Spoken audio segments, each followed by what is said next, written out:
The fact is that more people have been put on food stamps by Barack Obama than any president in American history. That was one of his standing ovations. Newt Gingrich of the South Carolina debate continuing to call President Obama the food stamp president. But the president fighting back on ABC News in an interview with Diane Sawyer. Take a listen. First of all, I don't put people on food stamps. People become eligible for food stamps. Second of all, the initial expansion of food stamp eligibility happened under my Republican predecessor, not under me.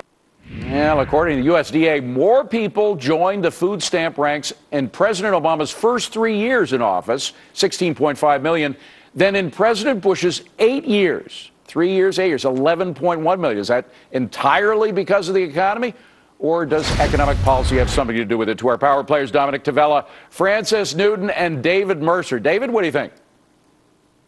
Well, I think he's talking about or calling the president a food stamp president because he wants to run against Obama, and he doesn't want to give him credit for being a recovery president with 22 months of increased private sector jobs, with a GDP going to 2.8%, as we know, from a negative 0.6% when Bush handed over the reins to Obama.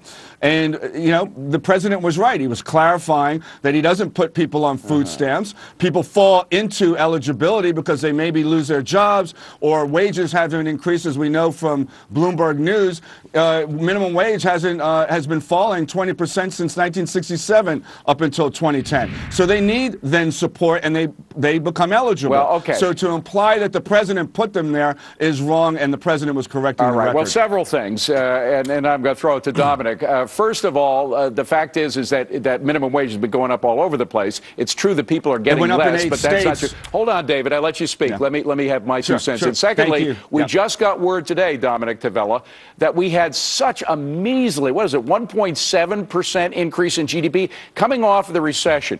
Virtually every time we come off a recession in the past 60 years, we have had a bump. We haven't had that bump yet. Is that because the economy was so bad under President Bush, or is that because these policies aren't working? Look, we've clearly had one of the greatest, deepest recessions we ever had in the history of this country, right? But now we've had almost 3 years of Obama policies, and what did those policies do to help economic job growth in this country? So this is not really a food stamp problem as it is a job creation problem. But it is a food stamp problem, Francis, because the fact is this government, this administration focuses on government policies rather than on the private sector. Oh, exactly right. It's pretty hard to give Obama a lot of credit for economic growth when it's been due to Fed stimulus, actually, which is putting liquidity into circulation. Here is the deal. You cannot have a president who refuses to take responsibility and blame it on Bush when he's had 3 years to turn this ship around. Increased qualification for food stamps means increased poverty, and we are seeing that in record numbers. Here is the thing. Poverty and food stamps correlates with the redistribution of wealth, which is in essence on its way to a welfare state, and that is exactly what Newt Gingrich was referring to, and intellectuals have to know that. And David, the fact is that it's taxpayers that are footing. I mean, this isn't just money coming from heaven. This isn't manna that falls out of the sky. No matter how many programs the president says aren't going to cost taxpayers a dime, this costs money, real money.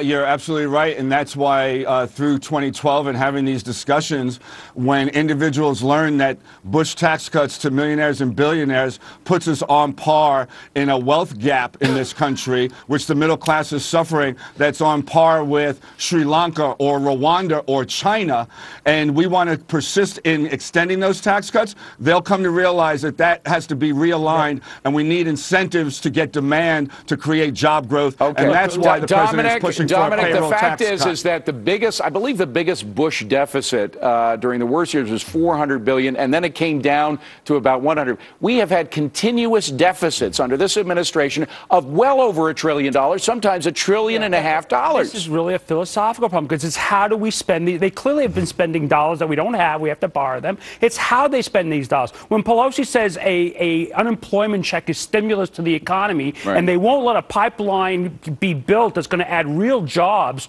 to the economy. That's a philosophical argument, and they're misspending taxpayer And Francis, again, to say that unemployment checks or food stamps are actually a stimulus to the economy, I mean, that's the height of ridiculousness here.